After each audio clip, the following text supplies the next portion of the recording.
Praise the lord. ఈరోజు దేవుని వాగ్దానము, నన్ను కనుగొనువాడు జీవమును కనుగొనును, యెహోవా కటాక్షము వానికి కలుగును. సామెతల గ్రంథము 8వ అధ్యాయము 35వ వచనము. సహోదరి సహోదరులారా, ఈ వాక్యం దేవుని జ్ఞానాన్ని సంపాదించుకోవడం వల్ల కలిగే అత్యున్నతమైన ఫలితాలను వివరిస్తుంది. లోకంలో మనం ఎన్నో అన్వేషణలు చేస్తాం, కానీ దేవుని జ్ఞానాన్ని కనుగొన్న వ్యక్తికి లభించేది సామాన్యమైనది కాదు. అది సాక్షాత్తు దేవుని నుండి వచ్చే జీవము మరియు కృప. ఈ వాక్యాన్ని లోతుగా అర్థం చేసుకోవడానికి దీన్ని 2 ప్రధాన భాగాలుగా చూడవచ్చు. మొదటిగా, నన్ను కనుగొనువాడు జీవమును కనుగొనును అని అన్నాడు. ఇక్కడ జీవము అంటే కేవలం శ్వాస తీసుకోవడం కాదు, అది పరిపూర్ణమైన జీవితం. దేవుని జ్ఞానాన్ని కనుగొన్నప్పుడు మన జీవితానికి ఒక అర్థం, ఒక ఉద్దేశం దొరుకుతుంది. ఆ జ్ఞానమే మనల్ని ఆత్మీయ మరణం నుండి, పాపపు ఊబి నుండి తప్పించి నిత్య జీవం వైపు నడిపిస్తుంది. జ్ఞానాన్ని కనుగొనడం అంటే దేవుని చిత్తాన్ని తెలుసుకోవడం. అది మనలో నిరంతర ఉత్సాహాన్ని, నూతన బలాన్ని నింపుతుంది. లోకపు జ్ఞానం మనల్ని గర్విష్ఠులను చేయవచ్చు, కానీ దైవిక జ్ఞానం మనకు నిజమైన జీవాన్ని ఇచ్చి మనల్ని ఫలించేలా చేస్తుంది. ఉదాహరణకు, బైబిల్లో జ్ఞానానికి మారుపేరు సొలొమోను.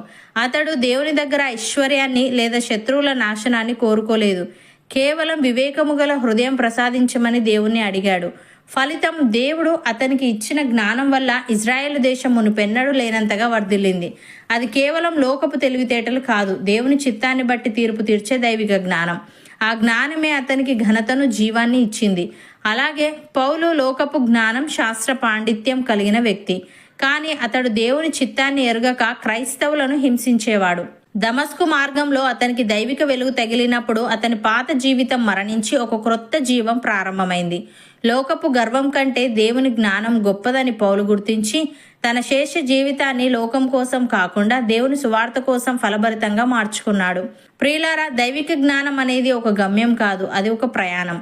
ఇది మనల్ని గర్వం నుండి వినయానికి, స్వార్థం నుండి సేవకు, అశాంతి నుండి పరిపూర్ణమైన సమాధానానికి నడిపిస్తుంది. నన్ను కనుగొనువాడు జీవమును కనుగొనును అన్న వాక్యం ప్రకారం మనం దేవుని చిత్తాన్ని వెతికినప్పుడు మన పనులకు అర్థం దొరుకుతుంది, మన కష్టాల్లో ఓర్పు వస్తుంది, మన భవిష్యత్తుపై నమ్మకం బలపడుతుంది. అందుకే లోకపు పరుగులో మనం ఎంత సంపాదించామన్నది ముఖ్యం కాదు, మన హృదయంలో ఎంత దైవిక జ్ఞానం నిక్షిప్తమై ఉందన్నదే మన జీవితానికి జీవముగా మారుస్తుంది. మీరు అన్వేషిస్తున్న ఈ దైవిక మార్గం మీ పనుల్లో మరియు వ్యక్తిగత జీవితంలో మీకు నిరంతరం తోడుగా ఉంటూ మిమ్మల్ని ఒక ఆశీర్వాదకరమైన వ్యక్తిగా నిలబెడుతుంది. రెండవదిగా, యెహోవా కటాక్షము వానికి కలుగును అని ఉంది. కటాక్షము అంటే దేవుని దయ లేదా కృప. ఒక మనిషికి దేవుని కటాక్షం తోడై ఉంటే లోకంలో అతనికి ఎదురుండదు. దేవుని జ్ఞానం కలిగిన వ్యక్తి దేవునికి ఇష్టడిగా జీవిస్తాడు. కాబట్టి దేవుని ఆశీర్వాదాలు అతని మీద కుమ్మరించబడతాయి. మనం చేసే ప్రతి పనిలో దేవుని దయ మనకు తోడుగా ఉంటుంది. మనం వెళ్లే మార్గంలో మూయబడిన తలుపులు ఆయన కటాక్షం వల్ల తెరవబడతాయి. దేవుని కృప మన చుట్టూ ఒక రక్షణ కవచంలో ఉంటుంది. మనం చేసే ప్రయాసను దేవుడు సఫలం చేస్తాడు.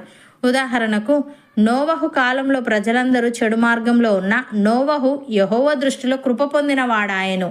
ఆ కటాక్షమే అతనికి, అతని కుటుంబానికి ఆ మహాజల ప్రళయం నుండి రక్షణ కల్పించింది. లోకం మొత్తం ఒక దారిలో వెళ్తున్నా దేవుని కటాక్షం మనపై ఉంటే మనల్ని ఏ విపత్తు తాకదు. ఆయన మనకు ఒక ప్రత్యేక మార్గాన్ని చూపిస్తాడు. అలాగే రూతు తన అత్త నయోమితో కలిసి అపరిచిత దేశానికి వెళ్ళినప్పుడు పొలంలో పరిగె ఏరుకోవడానికి వెళ్ళింది. ఆమెపై దేవుని కటాక్షం ఉండడం వల్ల ఆమె వెళ్ళిన ఆ పొలం యజమాని అయిన బోయాజు ఆమెకు సహాయం చేయడానికి, చివరకు ఆమెను వివాహం చేసుకోవడానికి దేవుడు మార్గం సుగమం చేశాడు. మనకు ఏమీ లేదని అనిపించినప్పుడు కూడా దేవుని కృప ఉంటే మన జీవితం ఊహించని మలుపులు తిరిగి ఉన్నతమైన స్థానానికి చేరుకుంటుంది. ప్రియులారా, యెహోవా కటాక్షం అనేది మన అర్హతను బట్టి వచ్చేది కాదు, అది దేవుని జ్ఞానాన్ని వెతికే హృదయానికి ఆయన ఇచ్చే బహుమానం. దేవుని కటాక్షం మీద నమ్మకం ఉంచినప్పుడు మనకు ఎదురయ్యే ప్రతికూల పరిస్థితుల్లో కూడా మనం ధైర్యంగా ఉండగలం. మనం కష్టపడడం ఎంత ముఖ్యమో మన కష్టానికి దేవుని కృప తోడవ్వడం అంతకంటే ముఖ్యం. ఆయన కటాక్షం తోడైతే మనం చేసే పనికి ఒక దైవిక ఫలం లభిస్తుంది. రూతు జీవితంలో బోయాజును కలిపినట్లు మనం ఆశించని మార్గంలో దేవుడు మనకు సహాయకులను, అవకాశాలను పంపిస్తాడు. ఈరోజు మీరు మీ జీవితంలో ఏదైనా వెలితిని అనుభవిస్తున్నారా? నేను అన్నీ చేస్తున్నాను కానీ నాకు సంతృప్తి లేదు అని అనుకుంటున్నారా? అయితే ధైర్యం తెచ్చుకోండి. దేవుని జ్ఞానాన్ని వెతకండి, ఆయనను కనుగొనండి. మీరు చేపడుతున్న పనులలో మరియు మీ వ్యాపార రంగంలో దేవుని కటాక్షం మీకు ఎంతో అవసరం. ఆయన కృప మీకు తోడుంటే మీరు తక్కువ శ్రమతో ఎక్కువ ఫలితాన్ని పొందుతారు. మీ ఆలోచనలను దేవుడు స్థిరపరిచి మీకు జీవముతో కూడిన విజయాన్ని అనుగ్రహిస్తాడు. దేవుని జీవము మీలో ప్రవహించునుగాక. ఆయన కటాక్షము మీ మీద, మీ కుటుంబం మీద ఎల్లప్పుడూ ఉండునుగాక. అవును అన్నవారు నాతో పాటు ప్రార్థనలో ఏకీభవించండి. పరిశుద్ధుడా, ప్రేమగల తండ్రి, నిన్ను కనుగొనువాడు జీవమును కనుగొనునని, నీ కటాక్షము వానికి కలుగునని లోకంలో మేము ఎన్నో అన్వేషణలు చేస్తాం, కానీ నీ జ్ఞానాన్ని కనుగొన్న వ్యక్తికి లభించేది సామాన్యమైనది కాదని, అది సాక్షాత్తు నీ నుండి వచ్చే జీవము మరియు కృప అని నీవు సెలవిచ్చావు. తండ్రి, నీకు స్తుతులు.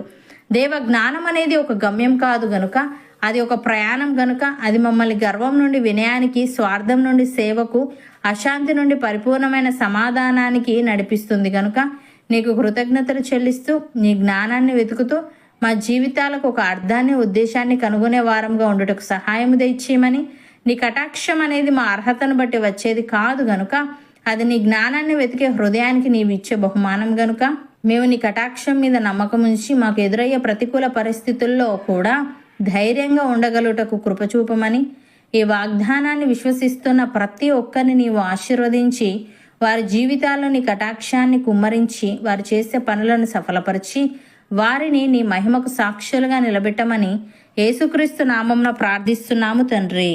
ఆమెన్.